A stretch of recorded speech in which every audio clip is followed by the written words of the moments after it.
I haven't actually led one of these podcasts yet. Ooh, okay. I haven't been on one, so we're both in uncharted territory. Well, on that note, welcome to the Slightly Amusing Podcast. Thank you for tuning in. I hope you are excited as we are to talk about all the stuff that we talk about, which is the random stuff that we talk about. I am one of your hosts, Cody, not joined by my fellow co-host, Ryan. He is otherwise preoccupied. I am accompanied by our good friend, Preston. Preston, how you doing? I'm doing well, Cody. How are you? I'm doing fine. I was actually thinking about this the other day. We say good friend because we're online all the time hanging out, but if it weren't for the internet, we wouldn't know each other outside of that one meetup at Cookout. Hey man, that's crazy. That's the world nowadays, right? That's the world, yeah. And this world is doing crazy things to us. But before we get into all that, just a little housekeeping. Be sure to go hit up the podcast on Spotify and on YouTube. Leave a like, leave a rating. Let us know that you're enjoying what we are putting out. And what we are putting out today is going through the Pokémon Presents that came out on February 27th, 2022. And this was a big one. They went through a bunch of little things that didn't matter. We'll get to all that. But the big thing was the announcement of Pokemon Generation 9. I am super excited. Are you excited, Preston? I am pumped. Can't wait. All right, well, let's just get rolling through some of the smaller stuff. So they started off talking about Pokemon Go, which is now getting some Alolan Pokemon, which I didn't even know they were up to that. I guess that means they have Kalos ones, which is fascinating. Is Pokemon Go still a thing? You know, Pokemon Go is one of those things where I got into pretty heavy at the beginning and sort of in the last, I would say probably a year or so, has trailed off on, at least my radar. I'm not sure for the general population, but I feel like for the most part it's kind of losing steam. It's got its loyal fans, but at the same time it's kind of hard to keep, recreating the same game. So although they're, releasing new Pokemon, they're adding the Alola region. I think they also had an event pretty recently with some of the Hisuian Pokemon. I think Hisuian Voltorb. Oh, really? I think I did see something about that. Yeah. So, I don't know. Personally, in my opinion, I think that it's losing steam, but it can't really be helped. I mean, it's still around. It's still got a good following, but I don't think it's one of those that people are going to go back to as consistently as they would. A typical generation of Pokemon. Say for the excitement of Generation 9. Yeah, Pokemon Go was a phenomenon that I don't know if it could be recreated again. And it left me and a lot of people with some very fond memories from within the first week of launching, hobbling down Riverwalk with Cameron on a crutch because I'd injured my foot, but I was damn ready to catch some Pokemon, and I have a picture somewhere of me like catching a Dratini, like leaning on my crutch, spinning my phone. And it was so much fun. From that to the countless nights that me and Austin spent slowly driving through GT Bray, which is a local park in our area, because they made it a Charmander nest, I think they called it, where they just spawned constantly. So we'd drive slow enough to where eggs could hatch, but we were still like within the comfort of AC. And we were just constantly catching Charmanders, evolving them, hatching eggs. We would literally do that like 3 or 4 times a week. Yeah. It was so much fun. Yeah, no, for myself, I would say we had a shopping center close by to where I lived that had about 6 or 7 Pokestops. Eventually, when it first came out, or initially, I should say, not eventually. And we would just go up there and we'd walk around to the different Pokestops, spin the wheel, get some loot. And then they also had a Dratini spawn there, so it was a little bit sporadic, but we would find ourselves up there more often than not. Well, that's fun. Well, if you're still playing Pokemon Go, the 5 of you that are left, you can go catch yourself some Alolan Pokemon starting now. At the time of the announcement video, they said they were coming in March, but March has since come. Yeah, so... I did actually launch Pokemon Go today, and I caught myself one of the Alolan starters, actually. Ooh. So, I mean, I can't say I'm going to stick with it, very far, but, I just figured I'd log in and see kind of what the spawn rates are. So, I mean, it seems, for right now at least, they are kind of trying to throw Alolan Pokemon in there. For those of you who are curious, which Alolan starter was Poplio. So, my least favorite of them, but all right. Hey, man, not gonna lie, the final evolution with the fairy type, secondary typing, is kind of clutch late in the It's game, a good Pokemon. It's just of those 3 starters, it's my least favorite. Yes, not saying that absolutely. it's not good, yeah, but yeah, yeah, kind of partial to Incineroar myself. yeah. I was a Team Rowlet from day one on Sun and Moon. That's fair.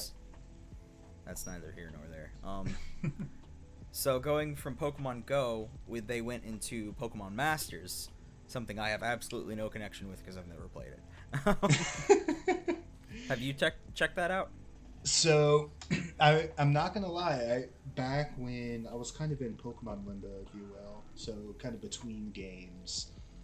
This is previous to Shining Pearl and Brilliant Diamond. I just downloaded it for the heck of it, and I'm not gonna lie, it did not catch my attention. I'm gonna say 2 weeks later, I was done with it. It's one of those ones where it's a good concept. It sticks with the Pokemon, but just not really to my personal liking. So, what exactly was the concept? Because I remember seeing when it came out and just remembering like, oh, this isn't for me. But at this point, I don't know what that was. Yeah, to be frank, it's been a couple of months. But it's primarily focused around battling, so you can level your Pokemon up that way. At least that's my recollection. So, I mean, correct me if I'm wrong, but I can't correct you. I have no clue. Yeah, no, that's fair. That's fair. So, I mean, yeah, just one of those games that really didn't catch my eye past, the initial download phase. And I was like, all right, I mean, it's still Pokemon, but it's not really, a mainstream game. And it doesn't have the same, draw that Pokemon Go does to where you're walking around trying to catch things. It's all, sitting on the same spot on your phone. So. Yeah. Well, if you're into it, they're celebrating their 2.5-year anniversary, which I thought was kind of weird. I've never seen somebody celebrate a half anniversary like that. I don't remember everything they had. My notes just wrote free stuff and new trainers. yeah, I think they're adding new trainers that you can partner with. I remember the only one I remember was May, and she came with a certain outfit that added psychic field to it. Yep. That's I kind of zoned out during this part of the the presentation. Yeah, no, and I think they added 4 trainers in total, all from I think Pokemon X and Y, if I'm remembering correctly. There was May. Or no, sorry, 2 from Pokemon X and Y and 2 from, I guess Diamond Pearl. Is it May from Ruby Sapphire? You're correct. And then Looks like they added Gary and. Oh, they added Gary. I might be wrong. It looks like Gary. I'm just looking at my notes here. He's got an Aerodactyl as one of his Pokemon, or his partner Pokemon, if you will. I think it's primarily focused around a single partner Pokemon that can aid you in a battle. Interesting. Okay. Well, if you're into that, you can log in, get some free stuff, and unlock some new trainers starting now. And moving on to another game that I have no clue about, we have Pokemon Cafe Remix. This is your general mobile phone tile shifting puzzle games with, I guess, the concept of Pokemon coming to your cafe and you give them the option to hire onto the staff or something, which I guess is a more humane way of looking at Pokemon. I don't know. But they added some new Pelipper delivery system. I don't remember them explaining it really what it was, but they mentioned it 3 or 4 times. So you could do that. There's a Victini that you can catch. I didn't write down when these were. I think it was just during the week. And you have a higher chance for shiny Piplup. which was kind of cool, but random that it's just a Piplup. Yeah, I don't know. I mean, I feel like at the end of the day, shinies are always a nice addition to the team, whatever they are. Yeah, I guess even on your Cafe remix, you need some shinies. Yeah, again, one of those games. I honestly don't even think I've ever downloaded Pokemon Cafe Remix, so I can't say I'm too savvy to that game in particular. The only puzzle games I need are Tetris and Dr. Mario. Outside of that, the rest can just bugger off. Okay, there you go, man.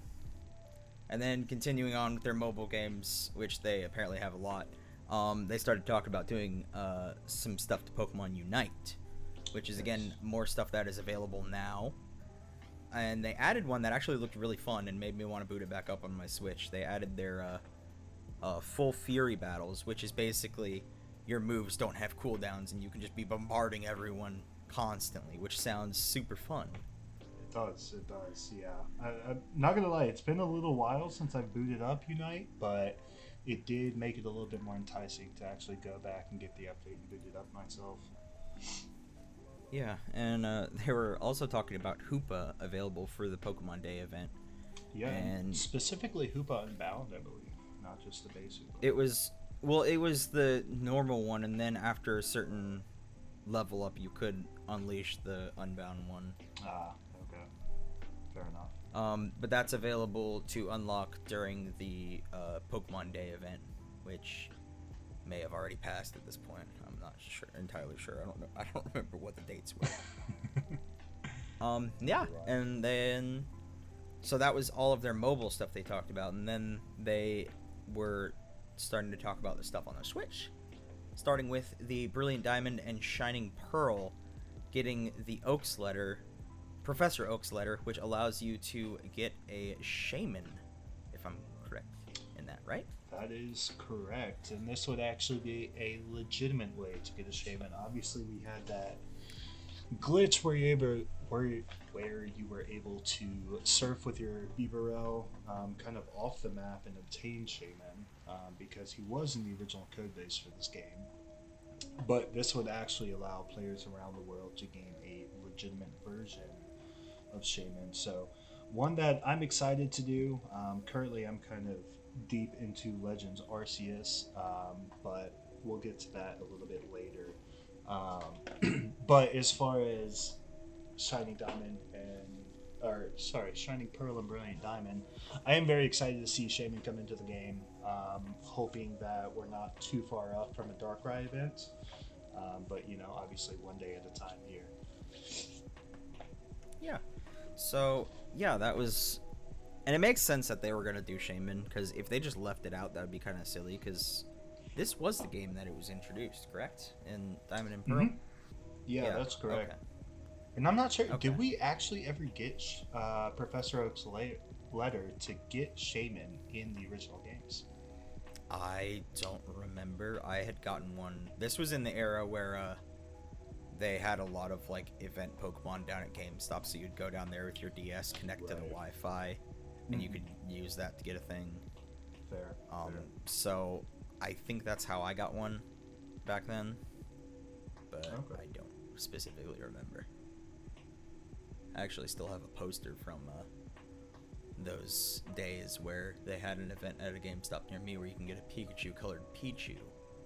Ooh. And yeah, it is an ooh, but mine was lost in a data transfer between DSs, so I literally got the poster that it came with. I just got it framed and it's hanging on my wall behind my computer to remember him. There you go. That memory somewhere. That's an era. That's a good era of gaming right there. Diamond, Pearl, Heart Gold, Soul Silver. Absolutely. All right, moving on from the November release of Diamond and Pearl, Brilliant Diamond, Shining Pearl, to the January Legends Arceus is already getting some new content in the Daybreak update. Do you want to talk about a little bit about this, because you're way more into this game than I am? Not that I'm not into the game, it's just I haven't had time. No, totally understand, Cody. So, yes, the biggest addition here in the Daybreak edition, spoiler alert, if you have not gotten it yet and you were waiting to see what was under there, just kind of giving you a heads up, but there are massive mass outbreaks now. So instead of having a single Pokemon at a particular region on the map where you go to, and specifically for shiny hunting for myself, but there's various reasons to go and look for certain Pokemon outbreaks. But these massive outbreaks, massive mass outbreaks, I should say, there I think between 8 and 10 outbreaks per region.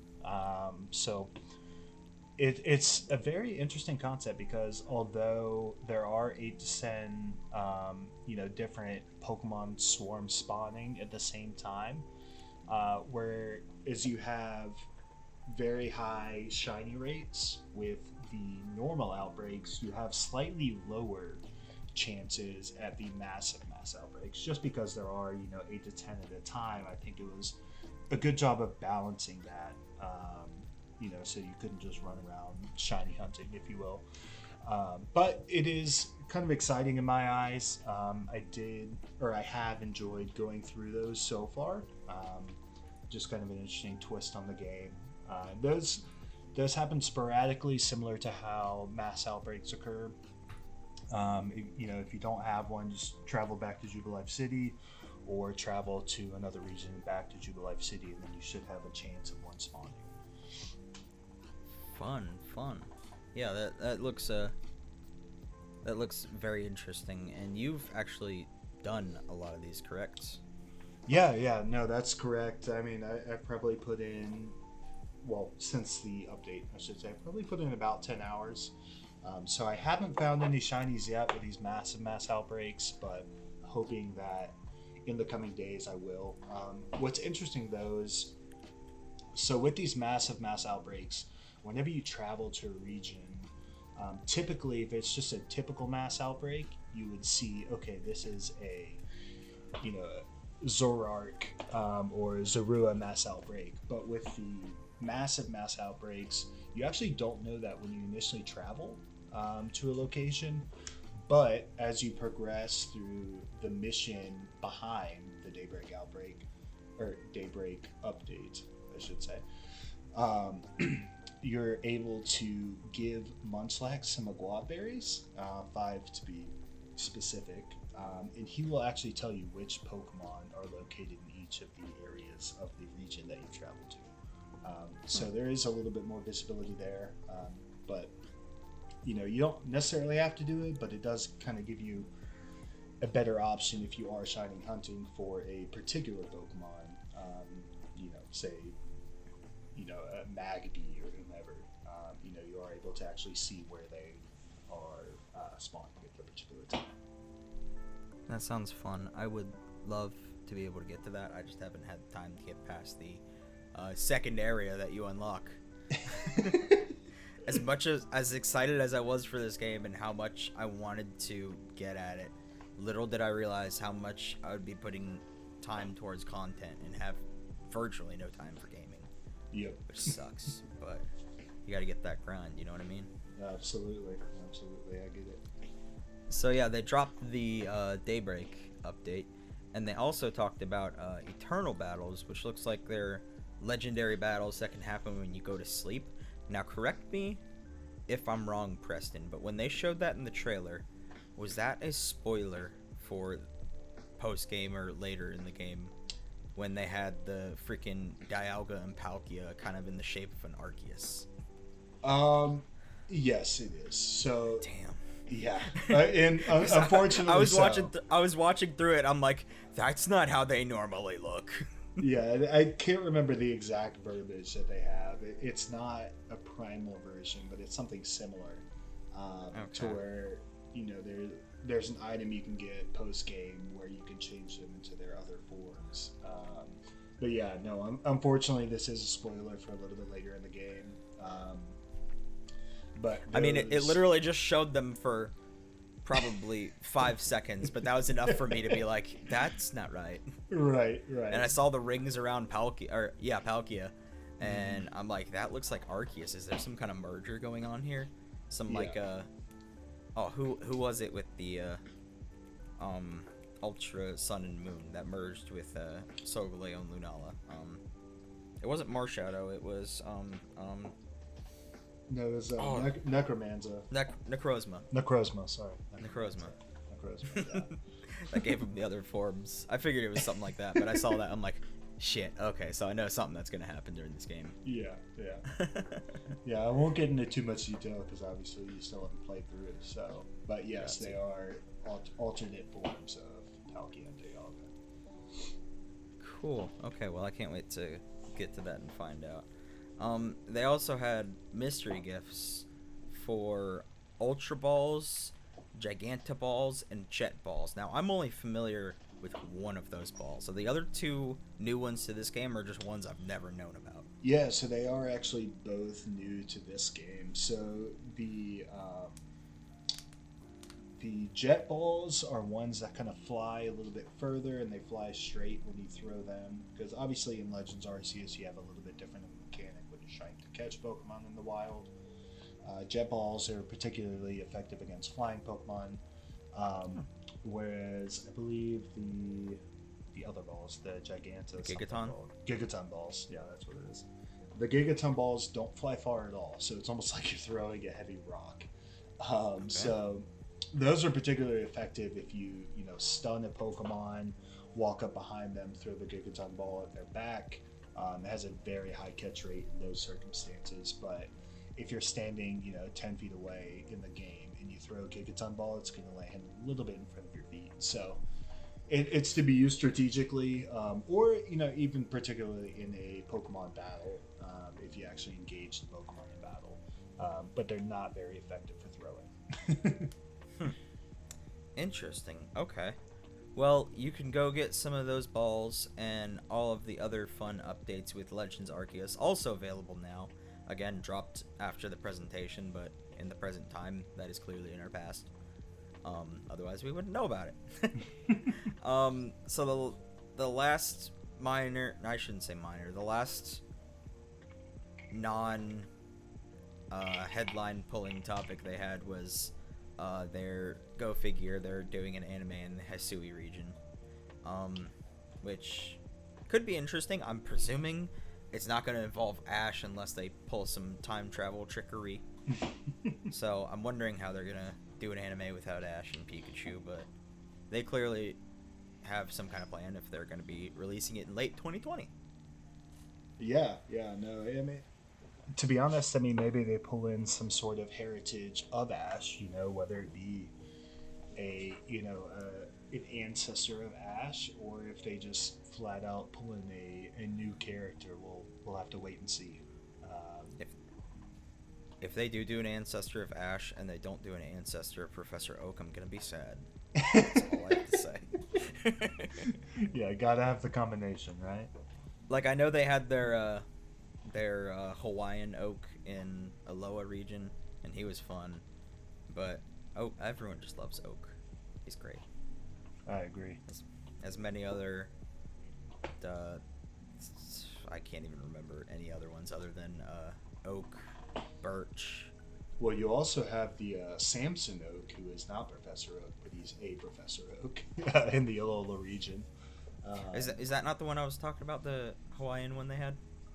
Oh, it is. Sorry. I must have missed the Hawaiian portion of that.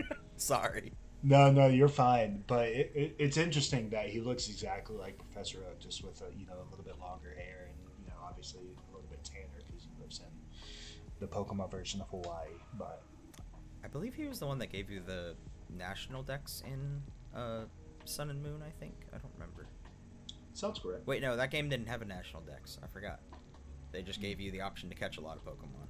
Yep. That was annoying. All right. Well, that was everything they covered before their typical Nintendo one more thing. And you think it's safe to say this was a big one more thing? Yeah, I would say so. One that I was not expecting, honestly. I wasn't expecting this. We're looking at a little bit less than a month after Arceus drops. We get a large presentation here. Yeah, so the morning they launched this, I went to church, and I got there. I started setting up my guitar, and the sound tech comes up to me and goes, "Hey, did you see the Pokemon announcement?" I go, "No, what announcement?" And he looks at me and goes, "They announced Gen 9. I set my guitar on the ground, went to the back, grabbed my phone, and pulled up the video to watch it. I'm like, this is awesome. So yeah, they announced Pokemon Generation 9 in the form of Scarlet version and Violet version. Now they didn't. This was nothing more than really a teaser trailer. Mm-hmm. But it looks pretty good. It almost looks like it's running in the Legends Arceus engine or something similar to that. It does. I think the graphic style is very similar to what we've seen with Legends Arceus. So, and to be frank, I'm quite excited about that. I did like the graphics that we had in Legends Arceus. It's not the sharpest, but it's one of those ones that just kind of flows with the Pokemon games well. So. Yeah, this is something I've talked with Ryan about before. I think we talked about it on the pod. Was Game Freak. I don't know why this pisses everyone off every time, but they're not known for top of the line graphics.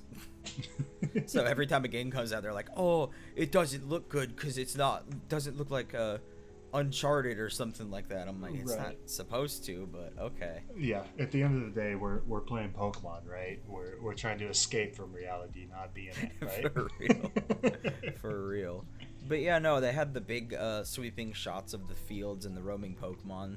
At first, when I started, if I hadn't been told that this was a Gen 9 release, I thought it would have been an expansion for Arceus with the field shots. I agree. It almost looked like a DLC initially. Yeah, and it just looks really cool. Apparently, from rumors and speculations, the region is set to be styled after Spain.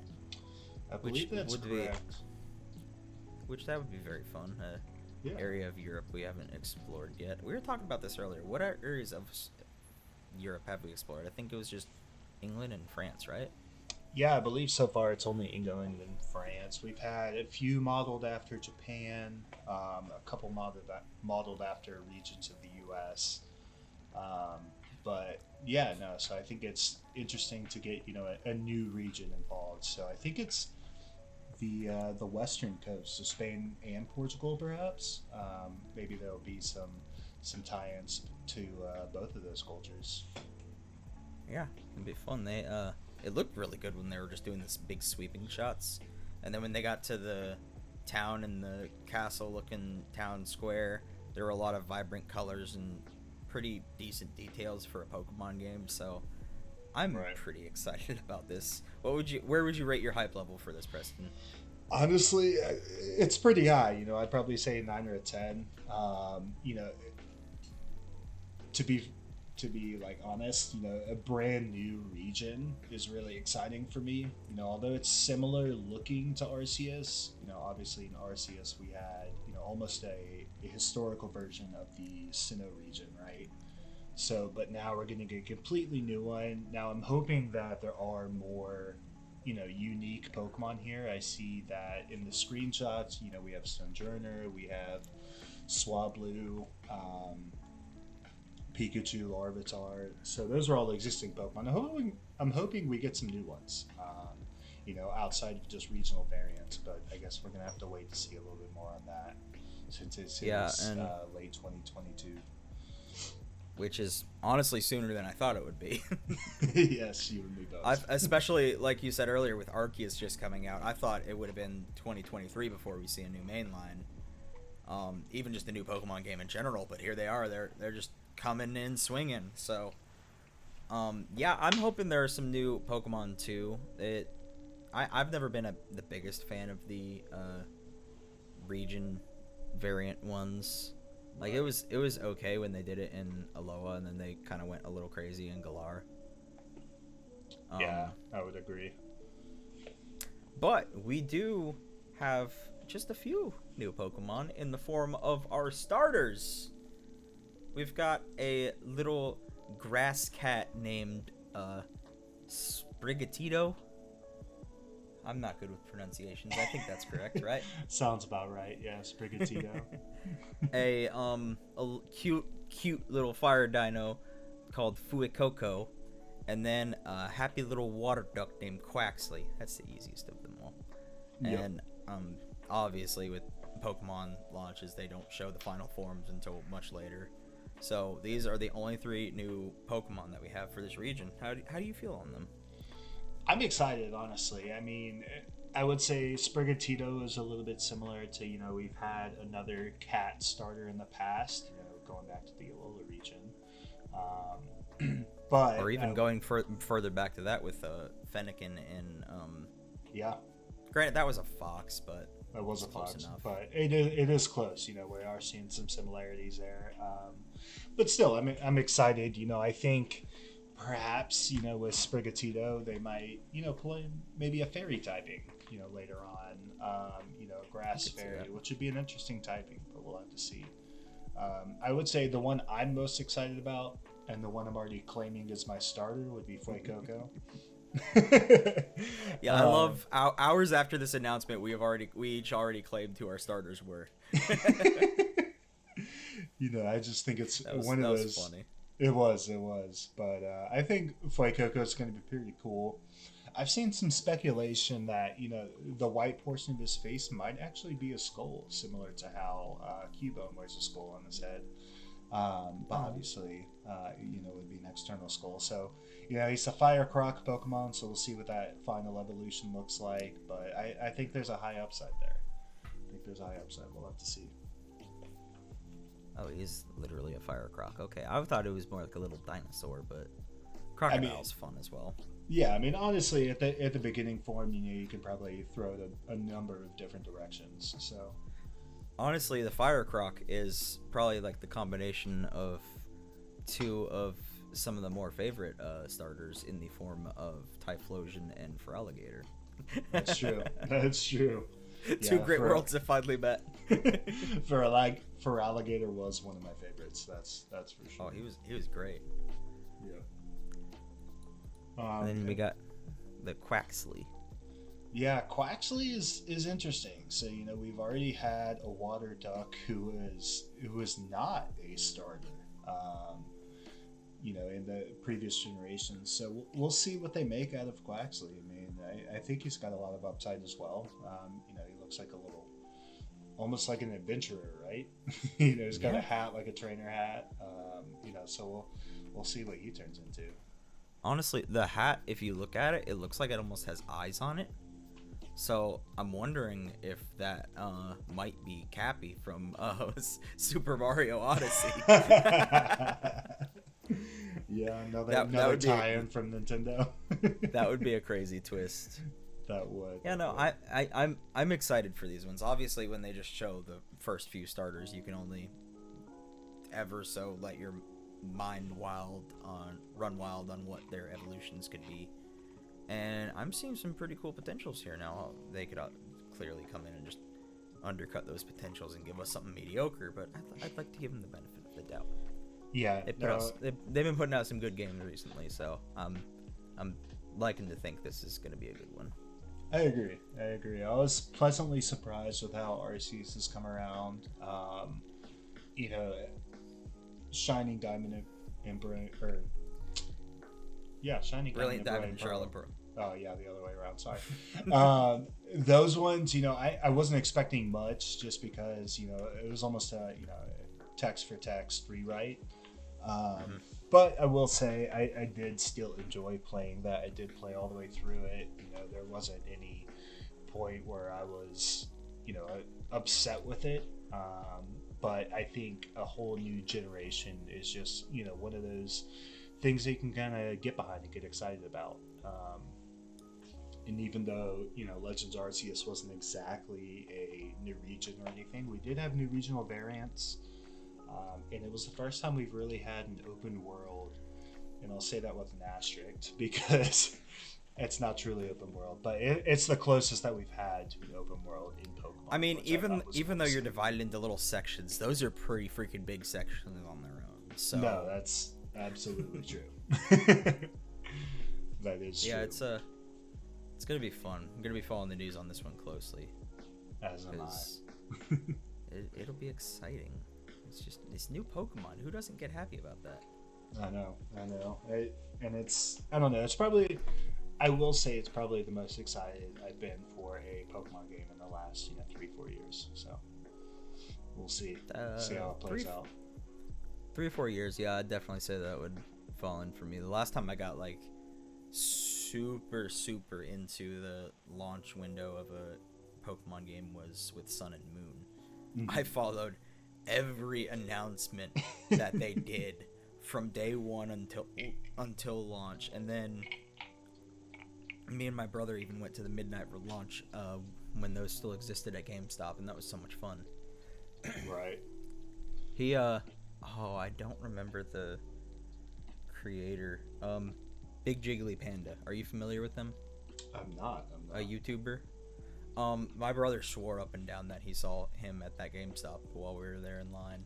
Oh wow. And he even later that night when I was playing the game and he was just watching over my shoulder, he pulled up a tweet where him and his girlfriend were in line at GameStop. He's like, that looks like our GameStop. I'm pretty sure that was him. I'm like, why don't you go up and say hi then? Say you're a fan or something.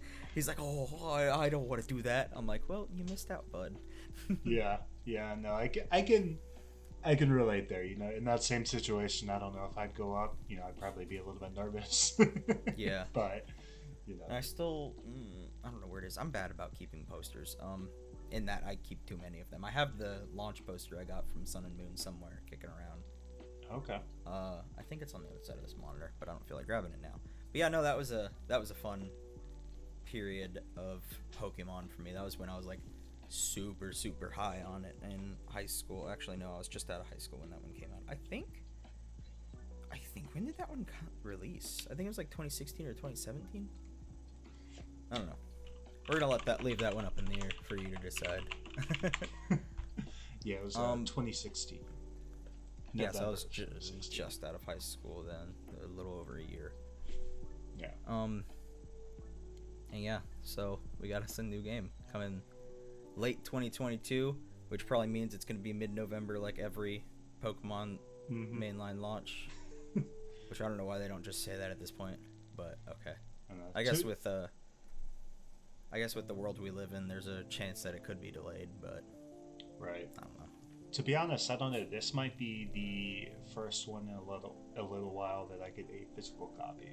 So since Pokemon has moved over to the Switch, I've been all digital. That way I can, you know, play it a little bit after midnight. Typically it's around 12:07 that I can actually play the game.